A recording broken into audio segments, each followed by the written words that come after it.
Muy bien, bienvenidos a la clase del día de hoy.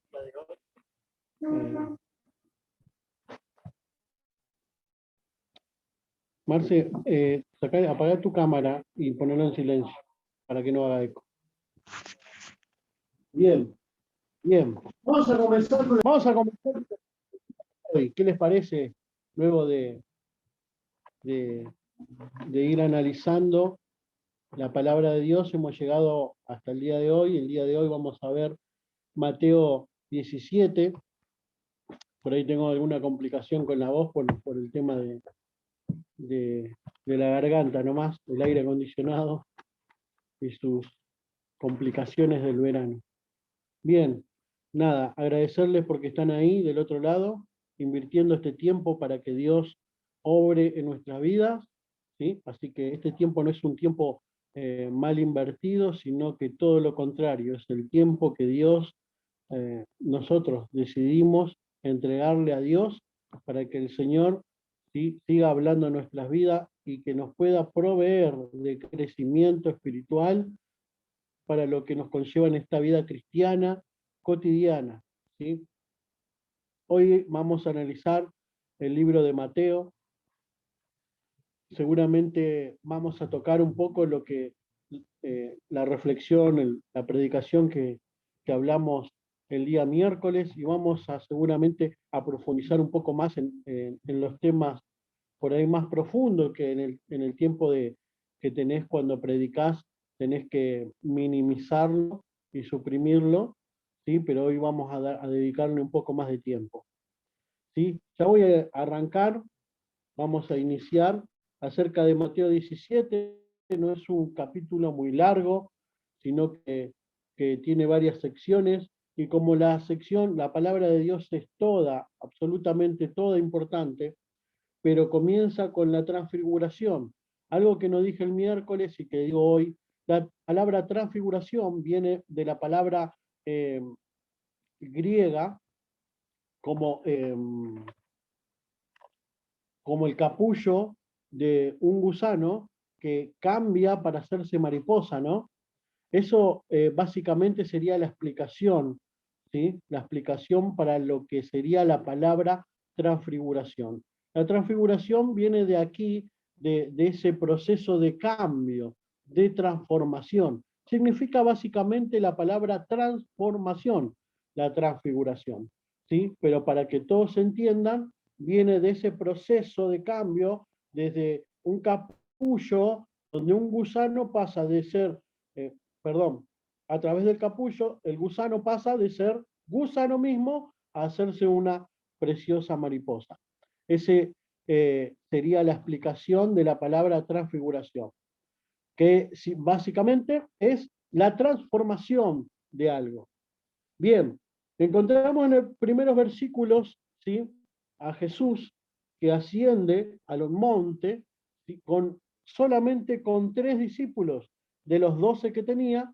Él elige 3 y asciende a los cielos, ¿sí?, de una forma muy, muy particular, en la cual el Señor muestra intimidad, muestra que se aleja de todo lo que lo rodea para tener un tiempo a solas con estos tres que son los privilegiados de poder tener esa experiencia sobrenatural, porque no deja de ser una experiencia sobrenatural y algo que nunca se había visto. Imagínense la piel de esos 3 discípulos, nunca habían experimentado semejante poder. Ellos habían visto a Jesús resucitar a muertos, sanar enfermos, liberar, multiplicar alimentos, pero en este momento ellos van a experimentar la gloria de Dios. ¿Qué es la gloria de Dios? Ellos experimentan la gloria de Dios. Esto me hace acordar a Moisés cuando estaba en el monte Sinaí junto a Dios. En el Antiguo Testamento dice que Moisés bajó de aquel del monte Sinaí, cuando desciende dice que su rostro resplandecía. ¿Por qué su rostro resplandecía? Porque había estado en la presencia de Dios. Entonces su rostro dice que emanaba luz, dice que fue así tanto que tuvieron que ponerle un manto en la cara a Moisés para que esa gloria sobrenatural, eso sobrenatural de Dios, ¿sí? No sea tan impactante para aquel pueblo judío. Entonces, imagínense que hay una gloria sobrenatural, algo sobrenatural que van a experimentar estos tres discípulos.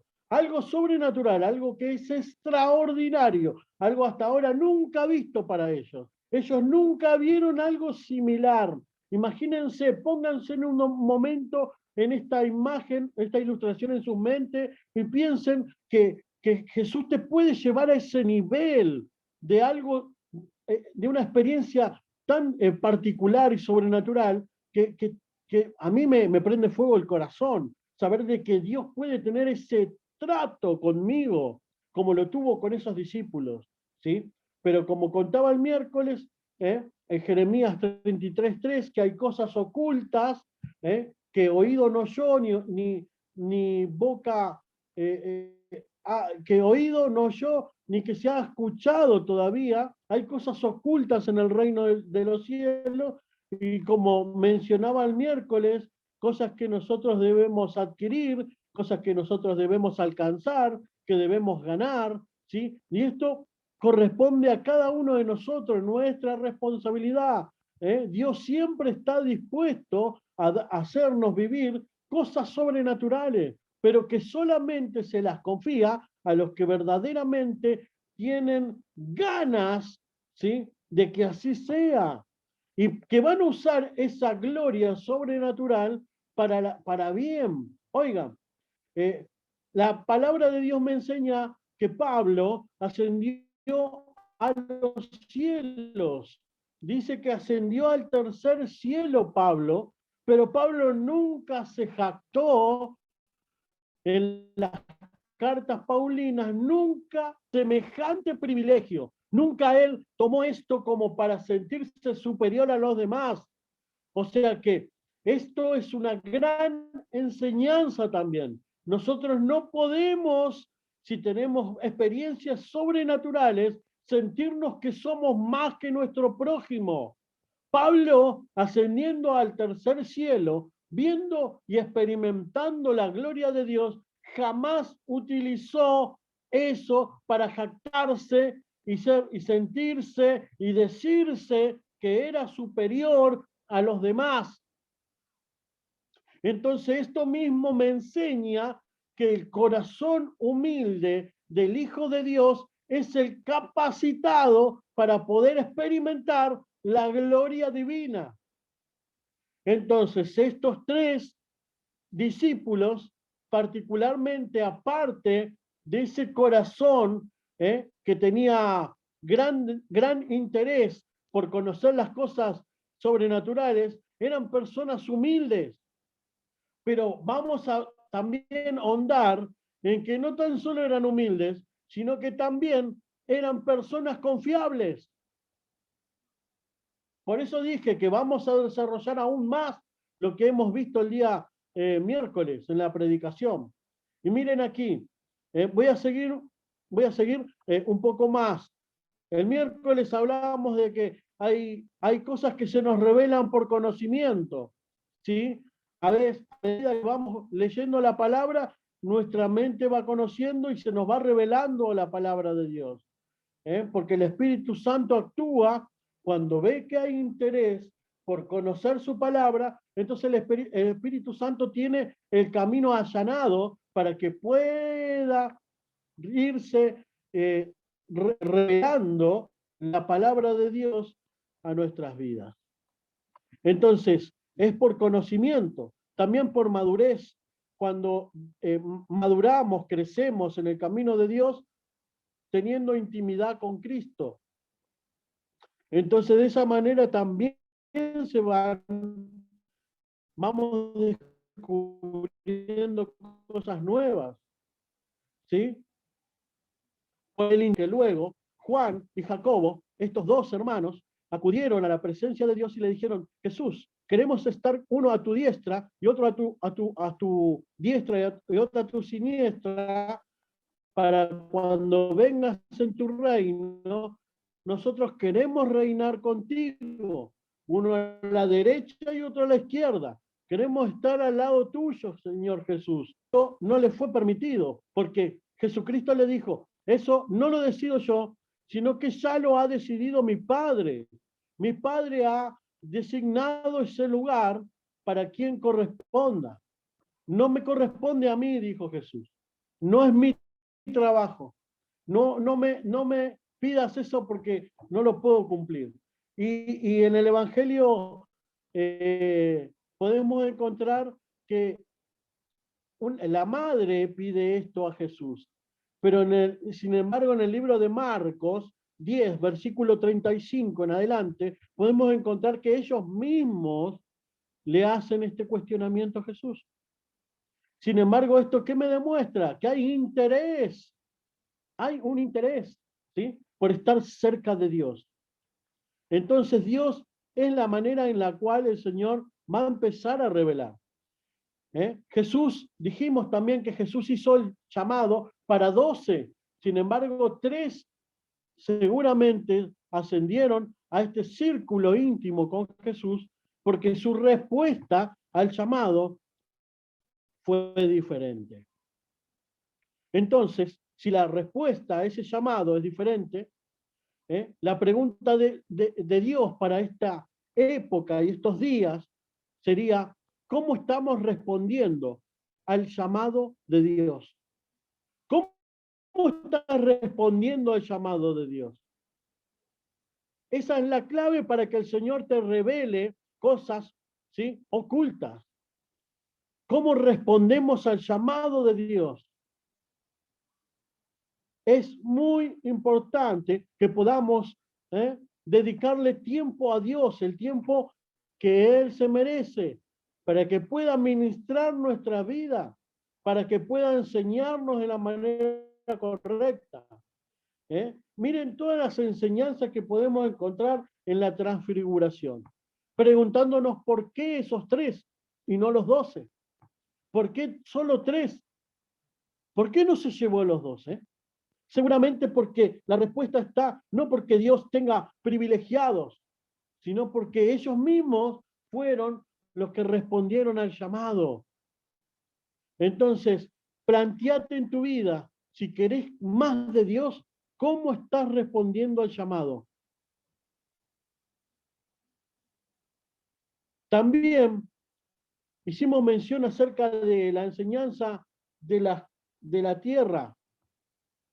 Recuerdan que en unas clases anteriores la primera parábola que vimos era la parábola de las tierras y cómo las tierras iban cambiando, podían cambiar dentro nuestro, ¿sí?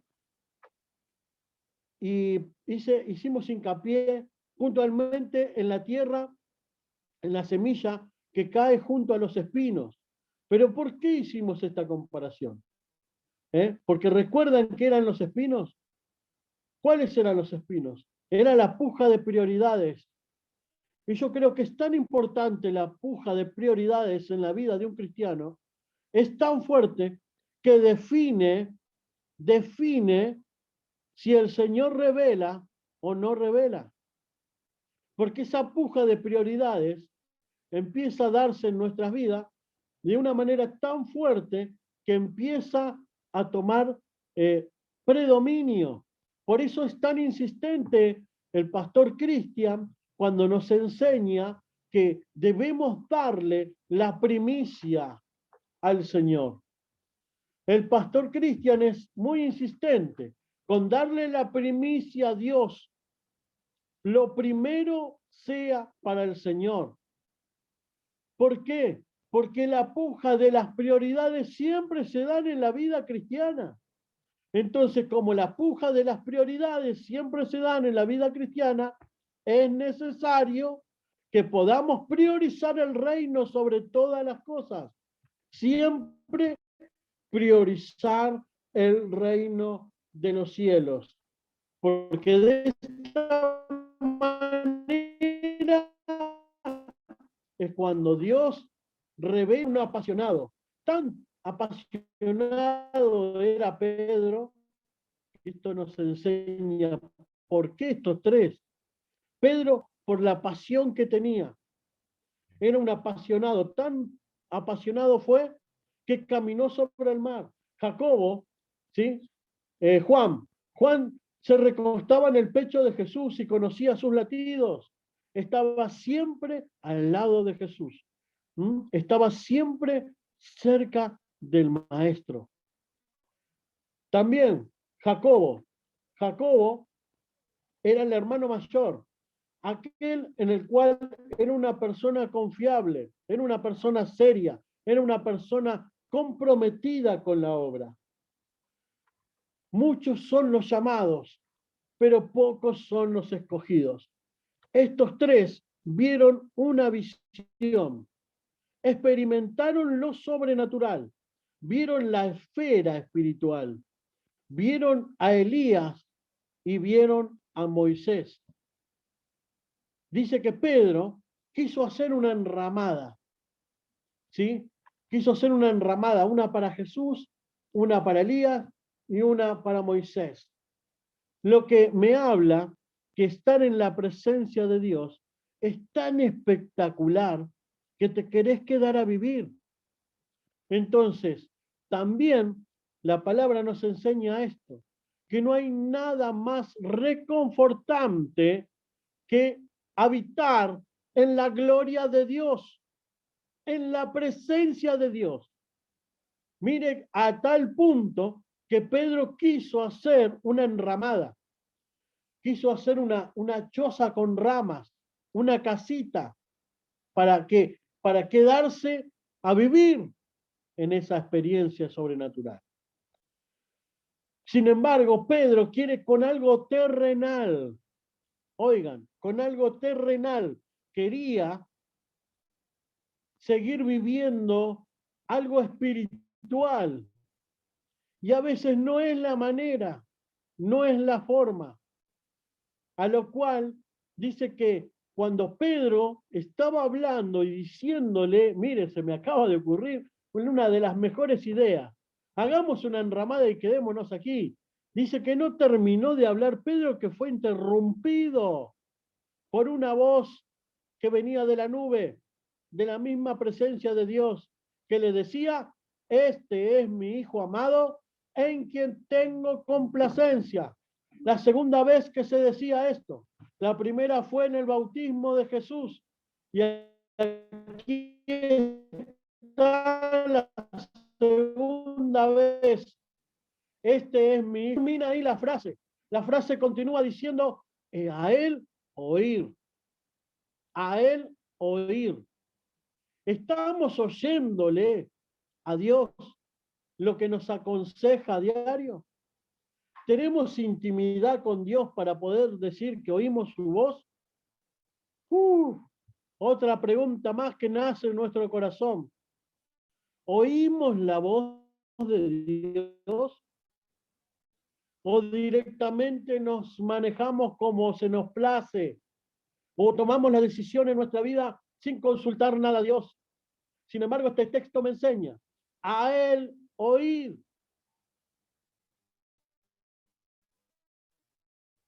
No escuches al miedo, escuches la circunstancia, escúchalo a él. Oigan la voz del Señor. Pero para oír la voz de Dios, tenés que estar alineado con él en el mismo espíritu. Por eso es necesario poder ser hijos de intimidad, que podamos tener intimidad con Dios. Es necesario. Seguimos. Bien, seguimos. También enseñábamos que hay condiciones. Oigan, dice que cuando ellos oyeron su voz, se rindieron de rodillas. Esta era la gloria que ellos sintieron, que cayeron de rodillas para adorarle a Dios. Pero ¿saben qué? Cuando ellos adoraron a Dios, dice que Jesús los tocó. ¡Qué glorioso! No tan solo habitar en la presencia, sino que sentir el toque de Dios, el toque de Jesús, Jesús los toca y ellos se reincorporan. No teman, dijo Jesús. Esto que están viviendo es maravilloso. Pero ¿saben qué? Hay condiciones, como se llamaba el mensaje del miércoles. ¿Estás dispuesto a pagar esas condiciones? Pedro era apasionado, Juan amaba mucho al Señor y Jacobo era un hermano mayor, el comprometido con la obra. ¿Estás dispuesto a pagar esas condiciones? Pregunta que cada uno de ustedes se va a responder así solo. Luego del 17, del versículo 9 al 13, aquí vemos cómo Jesús confió en ellos. ¿Por qué? Recuerdan que les dije que iba a hablar de que ellos tres no tan solo tenían estas características, sino que también eran personas confiables. Aquí Jesús les pide que ellos no hablen de lo que vieron hasta que Él resucite. Ahora, Dios los elige también porque son personas confiables. ¿Vos sos alguien confiable para Dios? ¿Y por qué hago esta pregunta? Hago esta pregunta porque muy a menudo ver cosas sobrenaturales nos llama mucho la atención. Imagínense que aquí hay también una gran enseñanza en esto. Hay personas que experimentaron cosas sobrenaturales, como por ejemplo una liberación.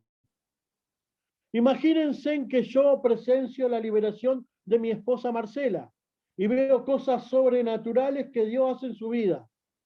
Y luego empiezo a ir a la iglesia y empiezo a decirle a los hermanos, mire, no sabés, el demonio que tenía Marcela. Marcela tenía tal demonio y tenía tal demonio y tenía tal demonio y ese demonio estaba haciendo esto y aquello. Y yo les hago una pregunta. ¿Soy alguien confiable con que Dios me va a mostrar su gloria si yo hago eso? No, Dios no va a confiar su gloria, porque no soy confiable. Por eso uno de los requisitos también por los cuales debemos pasar para poder experimentar cosas sobrenaturales es ser confiable. Jesús confió en estos tres. Les dijo, no digan nada hasta que se cumpla el tiempo. ¿Y saben qué? Ellos no abrieron su boca. Luego lo pudieron explayar en los evangelios, pero luego ellos no abrieron sus labios. Fueron personas confiables. ¿Somos nosotros confiables para que el Señor nos revele su gloria? Para pensarlo, ¿no? Bien, seguimos avanzando. Mateo 17, perdón, quería hacer mención aquí, que hace mención a Elías. A Elías y a Moisés vieron en su gloria. A Elías y Moisés, está escrito aquí. Vieron que ellos le preguntan por una profecía que había, que los escribas decían que primero, antes del Mesías, tenía que venir Elías. Entonces, aquí se da que esta pregunta es muy real, es cierto, dice Jesús, Elías tenía que venir, pero Elías ya vino y hicieron lo que quisieron con él. Dice que ellos se les reveló de quién verdaderamente estaba hablando. Estaba hablando de Juan el Bautista. ¿Por qué comparan a Elías con Juan el Bautista? Porque por su oficio de profeta, ¿sí? Elías era un denunciador del pecado, era un denunciador del pecado Elías. Entonces, es la misma característica que tenía Juan, porque el reino de los cielos ha llegado, arrepiéntanse, iba preparando el camino para que Jesús se explaye con su reino. Entonces, esto me habla de que es necesario, ¿sí? Poder ser y cumplir con lo que Dios me manda hacer. Por eso, ellos entendieron que hablaba de Juan el Bautista. Bien, ahora sí, pasamos a Mateo 17, del 14 al 21. Jesús sana a un muchacho lunático. Aquí un padre acude a Jesús argumentando que sus discípulos no pudieron ayudarlo. Jesús les llama la atención, les llama hombres de poca fe y nos aclara que la duda es el enemigo fundamental de Dios. Hombres de poca fe, porque si no tenés fe, tenés dudas. Y es una puja que se da entre la duda y la fe. Y si tengo dudas, Dios no puede obrar. Entonces, nos enseña la manera y el modus operandi para poder quitar la duda de nuestro camino y que nos podamos llenar de fe. ¿Cuál es la manera? La manera es el ayuno y la oración.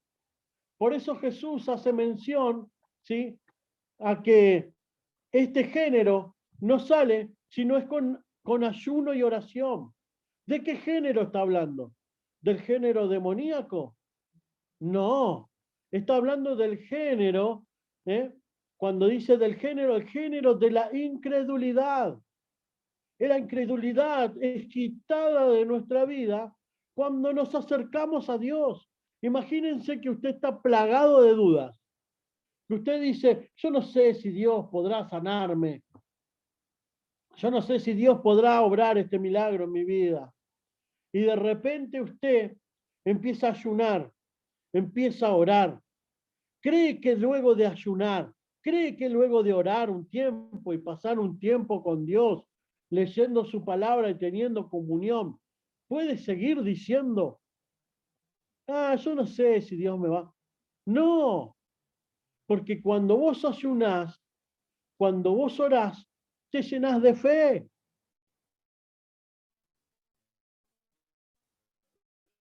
Entonces, este es el género que sale con el ayuno y la oración. Hay un video en el canal de YouTube del PBC que habla pura y exclusivamente del ayuno. Aquellos que no lo vieron pueden verlo. Es muy enriquecedor porque habla de cuántos tipos de ayuno hay, cómo se hacen, qué significa, todo con las citas bíblicas. Entonces, seguimos adelante. Bien, este género, el género de la incredulidad, ¿sí?, para quitarlo, para que la fe sea la que gane esa puja, recuerden, ayunar, orar y leer su palabra. Luego encontramos Mateo 17, del 22 al 25. Y también hay una gran enseñanza. En esta es la segunda vez que Jesús anuncia que Él va a morir. Aquí la enseñanza está en que sus discípulos se entristecieron, ya que solo oyeron la mitad de lo que el mensaje de Dios decía. Como son 2 versículos, los voy a leer. Entrando ellos a Galilea, Jesús le dijo, el Hijo del Hombre será entregado en manos de los hombres y le matarán. Mas al tercer día resucitará. Y ellos se entristecieron solamente oyeron la mitad del asunto. Solamente oyeron que Jesús iba a dar su vida, pero no oyeron que el Señor les estaba anunciando la victoria sobre la muerte, la victoria sobre la cruz. Ahora, muchas veces pasamos por dificultades aquí en la tierra, pasamos por momentos difíciles y también oímos la mitad y nos desanimamos pensando que Dios se ha olvidado de nosotros, cuando no es así. Cuando Dios usa los problemas muchas veces para que nosotros podamos engrandecer nuestra fe. Pero sin embargo nos quedamos a mitad de camino. Nos ponemos mal, nos entecemos y empezamos a despotricar contra Dios. Sin embargo, cumplimos, porque solo vimos la mitad de las promesas de Dios.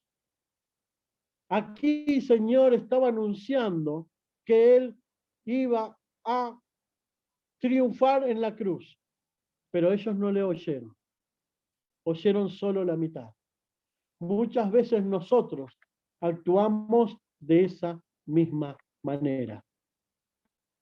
Luego, Mateo 17, del 24 al 27, el pago del impuesto al templo, ¿sí? En la época del contexto, aquí vemos que para ese tiempo cada imperio imprimía sus monedas. Por lo tanto, llamaban las monedas impresas con las caras de sus monarcas. Por eso circulaban monedas judías, monedas griegas, monedas romanas. Pero justamente donde estaba Jesús, que era Capernaum, ¿sí?, se debía pagar el impuesto en dracmas, que era una moneda griega. Pero sin embargo, por eso la historia cuenta que Jesús manda a Pedro a pescar y que abre un pez, que pesque un pez, que le abra la boca y saque una moneda, y esa moneda era un estadio, creo que tenía ese nombre, o algo parecido, un estadio, bueno, no cuento ahora. Los reyes de las tierras cobran los tributos. Estatero. Un estatero, perdón, estatero. ¿Por qué el estatero? El estatero equivale 4 dracmas. Es una moneda hebrea. Un estatero es una moneda hebrea que equivale a 4 dracmas. Él tenía que pagar 2, ¿sí? Entonces, con un estatero cubre esta 4 dracmas que debía pagar. Ahora, aquí también hay que Jesús le hace una pregunta a Pedro. Le dice: Pedro, ¿quiénes pagan los impuestos? ¿Los hijos o los demás? Pedro le dice: no, Jesús, los demás pagan. Los hijos no pagan impuestos. Entonces Pedro dice: ¿viste, Pedro? Como diciéndole, no deberíamos pagar. Pero ¿sabes qué? Para no entrar en conflicto, vamos a pagarlo igual, Pedro. Eso es lo que le está diciendo. Y mire si no hay una gran enseñanza en que debemos cumplir las leyes terrenales. Entonces, ¿es lícito que me case por iglesia, pastor? Sí, es lícito que te cases por iglesia, pero es necesario que también te cases por civil. ¿Por qué? Porque debes cumplir con la ley terrenal. También, como cumplís con la ley celestial y espiritual, debes cumplir con la ley terrenal. Mientras que la ley terrenal no se oponga con la ley celestial, tenés que cumplir, y es necesario ser ciudadanos de bien. Entonces Jesús nos está enseñando que hay leyes terrenales obedientes en todos los aspectos de nuestra vida, que debemos cumplir con todo lo que se nos demande, tanto aquí en la tierra con leyes terrenales como con leyes espirituales. Ahora, mandó a Pedro a pescar, y esta es la forma, y de esta forma, en la boca del pez estaría esa moneda para pagarlo. Jesús obró a través de este milagro para suplir la necesidad. Entonces nosotros confiamos en Dios. Entonces, pregunta, porque esta historia también nos enseña que Dios puede hacer cosas sobrenaturales para suplir nuestras necesidades. Entonces, pregunta, ¿por qué nos afanamos? ¿Por qué nos desesperamos? ¿Por qué nos desesperamos al punto de llegar a pensar de que Dios se ha olvidado de nosotros? Si Dios también puede obrar de manera sobrenatural para sostener nuestras vidas. El miércoles les explicaba también que yo podría tener un trabajo con un sueldo mucho mejor, pero que yo priorizo el reino. Y de esta manera el Señor suple todas mis necesidades. Y es más, les voy a decir que el Señor no para de bendecir mi casa, mi familia. ¿Por qué? Porque yo cumplo con todas las leyes terrenales y con las leyes espirituales. ¿Sí? Yo soy una persona que diezma, que ofrenda, ¿sí? Que ama su casa, mi familia, mi esposa, mi hijo, y es Él el que sostiene mi casa. Así que los animo a todos ustedes que puedan tener esta confianza en Él. ¿Sí? Y así terminamos con el libro de Mateo 17 y nos preparamos leyendo para el sábado que viene Mateo número 18. ¿Sí? Los bendigo, hermanos. Gracias por asistir a este PBC de 40 minutos. Dios los bendiga.